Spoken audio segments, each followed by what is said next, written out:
Waktu itu tahun 2019, di sebuah daerah pegunungan di Sumatera Barat. Daerahnya masih alami banget, udaranya sejuk, dan di sekeliling cuma hutan dan bukit. Rencananya di sana mau dibangun perumahan elit, katanya sih buat para pengusaha yang pengen punya rumah istirahat jauh dari kota. Proyek ini dikelola oleh seorang mandor bernama Pak Warto.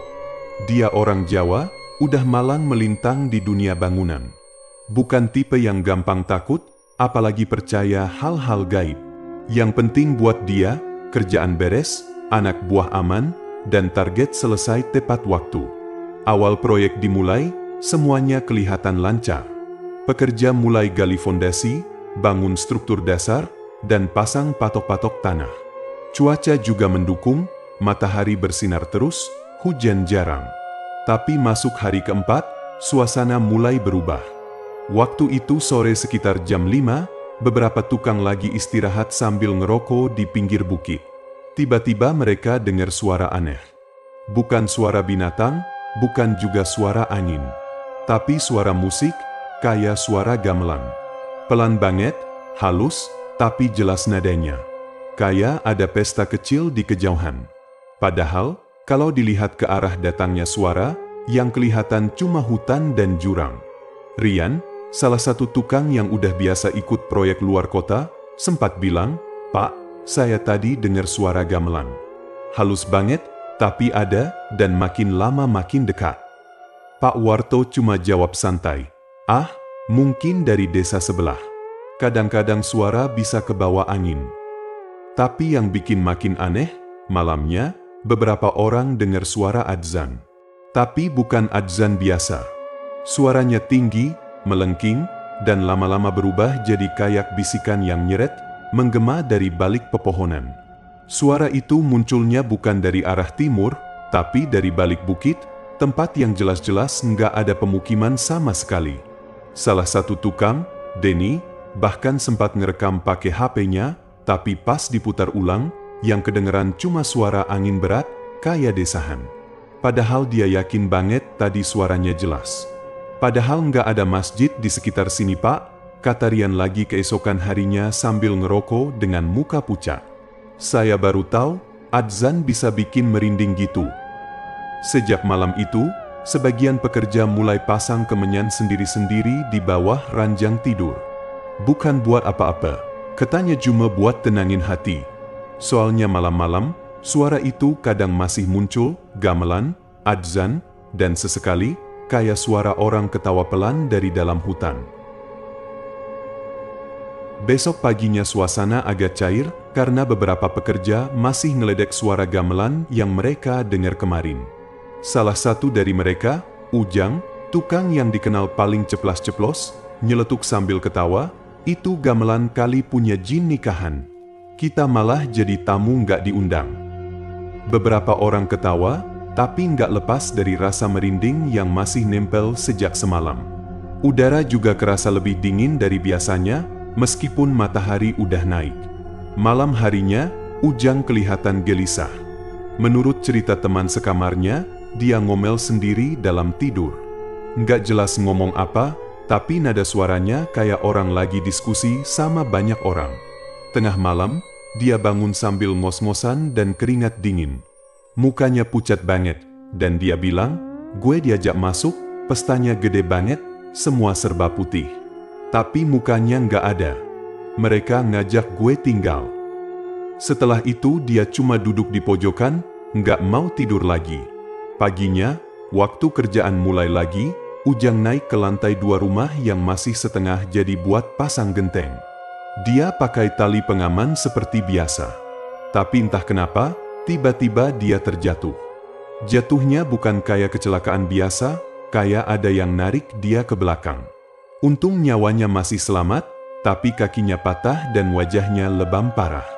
Waktu dibawa ke klinik, dia masih sempat ngoceh aneh, ketawa-ketawa kecil sambil bilang, "Gue nggak mau tinggal di sana, tolong bilang, gue nggak mau." Sejak kejadian itu, suasana proyek mulai berubah. Nggak cuma jadi lebih sepi, tapi juga lebih berat, kayak ada sesuatu yang bikin orang malas gerak. Satu persatu mulai ngerasa aneh. Denny, yang tadinya paling rajin, tiba-tiba sering bengong lama pas ngaduk semen. Kalau ditanya, matanya kosong kayak nggak dengar. Kadang baru sadar setelah dipanggil berkali-kali. Andi, salah satu pekerja asal Padang, kesurupan pas angkat bata. Badannya kaku, terus mulutnya ngomong pakai bahasa yang nggak dipahami siapapun. Suaranya berat, kayak bukan suara dia. Yang paling bikin geger, ada 2 orang pekerja yang tiba-tiba kabur malam-malam. Mereka ninggalin barang-barangnya di mes, bahkan sandal pun nggak sempat dibawa. Sampai sekarang nggak ada kabarnya. Ditelepon nggak aktif, dicari ke kampungnya juga nggak ada. Pak Warto makin bingung. Dia tahu ini udah nggak beres. Tapi dia juga nggak bisa berhentiin proyek begitu aja. Apalagi klien terus nanya soal progres. Tapi satu hal yang jelas, suasana di sana udah nggak sama lagi kayak waktu awal kerja dulu. Ada sesuatu yang berbeda. Sesuatu yang nggak kelihatan, tapi makin lama makin terasa. Malam itu, udara terasa lebih dingin dari biasanya. Kabut tipis mulai turun dari arah bukit dan menyelimuti area proyek. Para pekerja udah masuk ke mes masing-masing, beberapa masih nongkrong di depan sambil ngopi. Pak Warto, yang biasanya duduk bareng mereka, malam itu justru jalan ke arah warung kecil yang letaknya agak turun ke bawah. Warung itu milik seorang bapak tua yang dari awal proyek sering kelihatan mengamati dari kejauhan. Namanya Pak Datuk. Badannya kecil, rambutnya putih semua, tapi matanya tajam dan dalam. Ada sesuatu dari cara beliau bicara yang bikin orang pengen dengerin. Waktu itu, Pak Datuk tiba-tiba bilang ke Pak Warto pelan-pelan, "Nak, maaf, saya cuma mau sampaikan satu hal. Tanah yang kalian bangun itu bukan tanah kosong. Itu wilayah perbatasan. Tempat di mana dunia kita dan dunia mereka cuma dipisahkan selapis tipis aja." Pak Warto yang awalnya cuma senyum sopan, jadi terdiam. Kaum Bunian tinggal di sana sudah lama sekali. Mereka itu bukan mau ganggu, namun kalian yang ganggu mereka, ucap Pak Datuk dengan suara rendah. Pak Warto berusaha tetap tenang. Dalam hati dia masih setengah percaya, tapi juga nggak bisa anggap remeh, apalagi setelah semua kejadian aneh yang udah terjadi. Dia pamit, jalan pulang ke mes sambil mikir. Tapi waktu lewat salah satu rumah yang udah berdiri, rumah paling ujung yang baru selesai dibangun dan belum ada penghuninya, dia lihat sesuatu yang bikin langkahnya berhenti. Lampu di dalam rumah itu menyala. Padahal, semua instalasi listrik baru rencananya mau diuji minggu depan. Dan nggak ada satupun kabel yang terhubung ke jaringan utama. Pak Warto berdiri agak jauh, perhatiin dari balik semak. Dari jendela, kelihatan jelas bayangan orang mondar-mandir di dalam rumah. Bukan satu orang, lebih dari satu. Siluetnya kayak keluarga. Ada yang tinggi, ada yang kecil, seperti anak-anak. Pak Warto coba mendekat. Tapi belum sampai 5 langkah, dia dengar suara dari dalam rumah. Suara anak kecil. Bukan suara tangisan, tapi suara tawa. Tawa riang, kayak anak-anak lagi main petak umpet. Disusul suara langkah kaki lari-larian di dalam rumah. Tapi langkahnya bukan 1-2, lebih banyak, kayak satu TK sedang main di dalam situ. Padahal rumah itu kosong. Padahal semua pintu dikunci. Dan kuncinya masih di saku celana Pak Warto sendiri. Dia mundur perlahan, nggak jadi ngecek. Malam itu dia nggak bisa tidur. Di dalam kepalanya, suara tawa anak-anak itu masih terngiang. Bukan karena lucu, tapi karena tawa itu terlalu riang di tempat yang seharusnya sunyi. Dan sejak malam itu, rumah itu jadi titik yang selalu bikin siapapun yang melewatinya menunduk dan mempercepat langkah. Karena rumah itu nggak pernah benar-benar kosong. Rasa penasaran makin mengganggu pikiran Pak Warto. Malam-malam berikutnya, lampu di rumah ujung itu masih terus menyala, meski aliran listrik belum dipasang. Suara tawa anak kecil kadang terdengar lagi, lalu menghilang begitu saja, seolah hanya ingin menunjukkan bahwa mereka masih ada di sana. Sampai akhirnya, Pak Warto mutusin buat ngecek langsung. Dia ngajak 2 orang pekerja yang dia percaya, Rian dan Manto. Malam itu, mereka bertiga jalan ke rumah Ujung dengan senter dan kunci cadangan di tangan. Suasana sunyi banget, cuma suara serangga dari semak yang terdengar. Begitu kunci diputar dan pintu dibuka, angin dingin langsung menyambut dari dalam. Ruangan gelap gulita. Senter mereka jadi satu-satunya cahaya.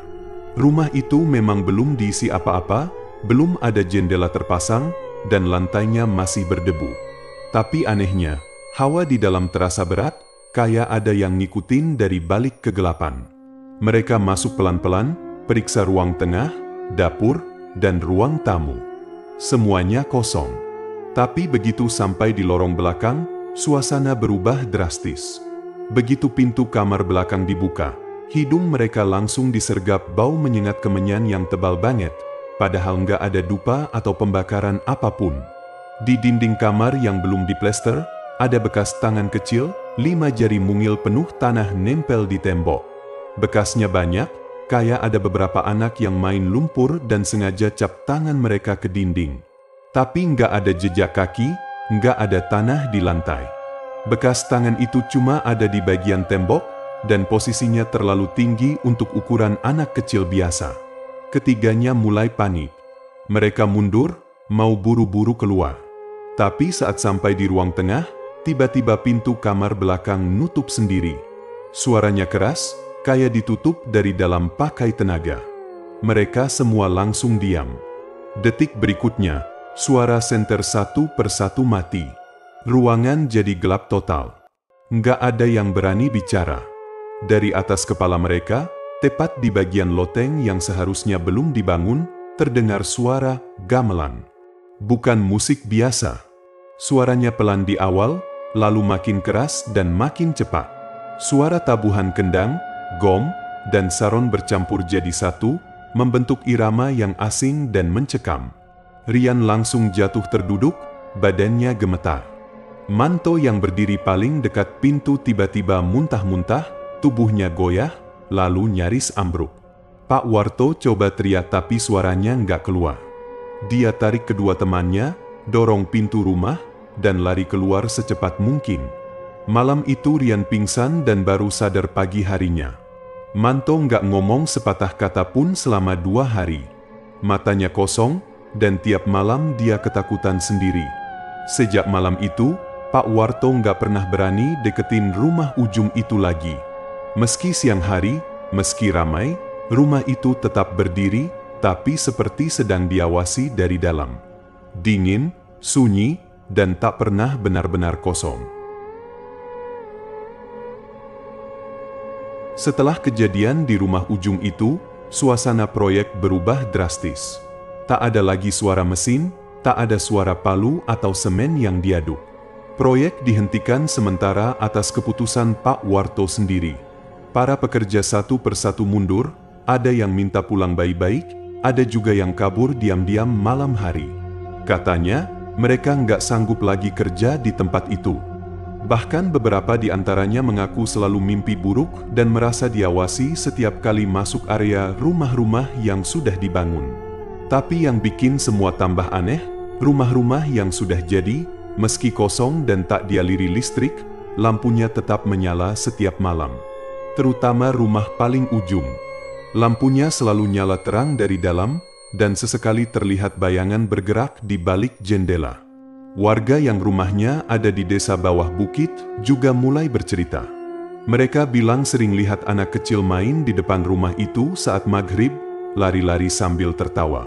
Tapi anehnya, tiap mereka coba dekati, anak-anak itu tiba-tiba hilang seperti asap.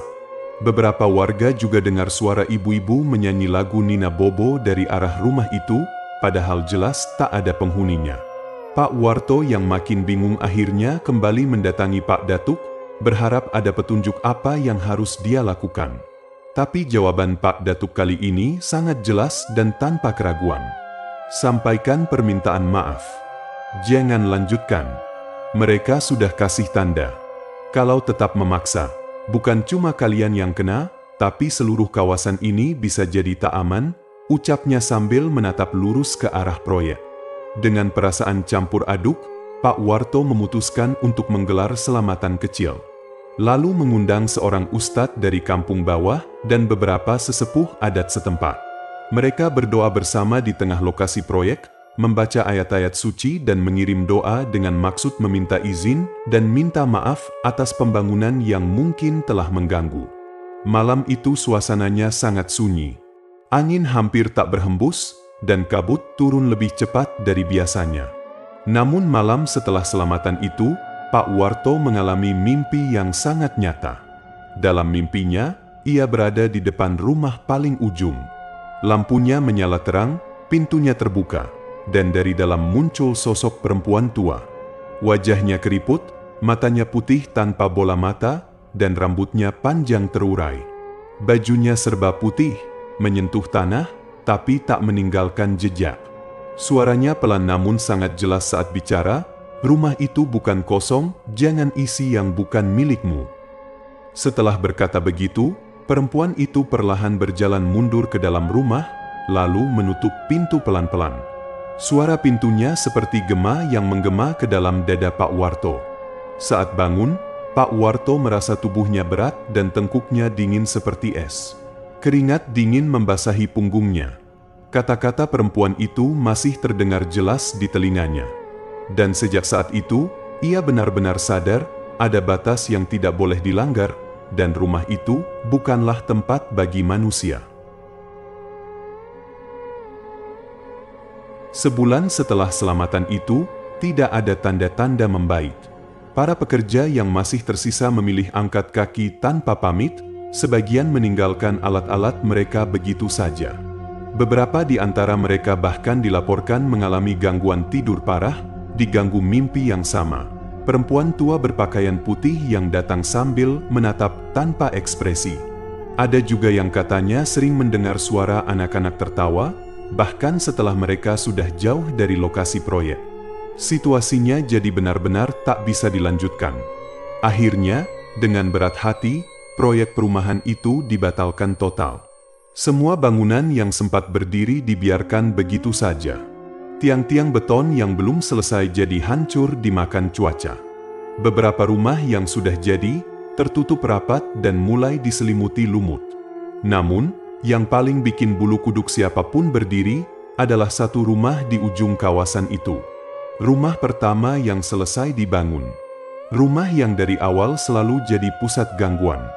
Rumah itu tetap menyala lampunya tiap malam. Padahal jelas-jelas semua aliran listrik sudah diputus. Meteran dibongkar, kabel ditarik, bahkan gardu kecil di lokasi proyek sudah kosong. Tapi setiap malam, dari kejauhan, rumah itu bersinar redup. Terkadang hangat seperti lampu rumah biasa, kadang berubah-ubah, kadang oranye, kadang kehijauan.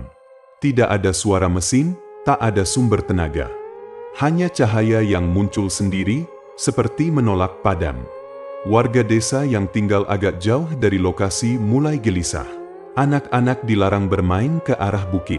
Para petani enggan lewat jalan pintas dekat proyek. Bahkan tukang ojek sekalipun memilih mutar jauh daripada lewat kawasan itu, terutama kalau sudah sore. Jalan di depan perumahan itu sepi seperti mati. Dan sejak beberapa minggu terakhir, tiap malam Jumat, terdengar musik aneh dari arah perumahan itu. Suaranya bukan musik biasa, campuran musik gamelan, suling, dan semacam suara bernyanyi yang lamat-lamat seperti doa dalam bahasa yang tak dikenali.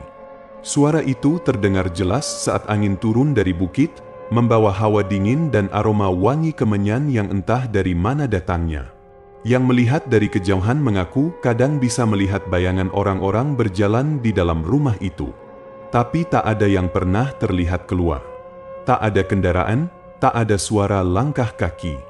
Hanya kilatan bayangan di balik jendela, sesekali, dan tawa anak-anak kecil yang menggema di angin malam. Lama-kelamaan, warga berhenti bertanya. Mereka sepakat untuk tidak ikut campur urusan yang tidak kelihatan. Kawasan itu kini ditinggalkan dan dikelilingi semak liar yang tumbuh cepat, seolah alam sendiri ingin menutupinya. Tapi rumah yang satu itu, tetap berdiri seperti tak tersentuh waktu. Orang-orang pun mulai menyebutnya perumahan Bunian. Karena memang, rumah-rumah itu tak pernah benar-benar kosong. Mereka hanya dihuni oleh yang tak bisa kita lihat, yang tak boleh kita ganggu, dan yang sejak awal telah tinggal di sana jauh sebelum manusia datang. Cerita ini mengingatkan kita bahwa tidak semua tempat bisa dijamah sembarangan. Ada ruang-ruang tak kasat mata yang punya aturan dan penghuninya sendiri. Ketika kita masuk tanpa izin, tanpa hormat, dan dengan niat serakah, maka yang datang bukan keberuntungan, melainkan bencana. Manusia bukan satu-satunya makhluk di dunia ini. Di luar penglihatan kita, ada dunia lain yang juga hidup berdampingan. Maka, sebelum melangkah lebih jauh, bijaklah untuk bertanya, meminta izin, dan menghargai yang tak terlihat. Karena tak semua yang diam itu tak marah, dan tak semua yang sunyi itu tak hidup.